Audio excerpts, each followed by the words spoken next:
الذين آمنوا اتقوا الله وقولوا قولا سديدا يصلح لكم أعمالكم ويغفر لكم ذنوبكم ومن يطع الله ورسوله فقد فاز فوزا عظيما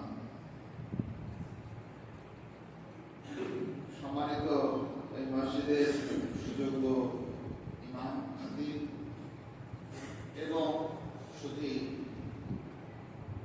মুসাল্লিবৃন্দ, মহান আল্লাহ সুবহানাহু ওয়া তাআলা আমাদের প্রতি অনেক অনুগ্রহ করেছেন। তার ঘরে তার ফরজ ইবাদত সম্পন্ন করার জন্য একত্রিত হওয়ার তৌফিক দিয়েছেন। এটি মহান রবের প্রতিপালকের বড় একটি অনুগ্রহ। আমরা আন্তরিকভাবে জ্ঞাপন করি আলহামদুলিল্লাহ। অনেক দরুদ সালাম বিবর্ষিত হোক নবী মুহাম্মদ রাসূলুল্লাহ সাল্লাল্লাহু আলাইহি সাল্লামের উপর। কিয়ামত পর্যন্ত আগত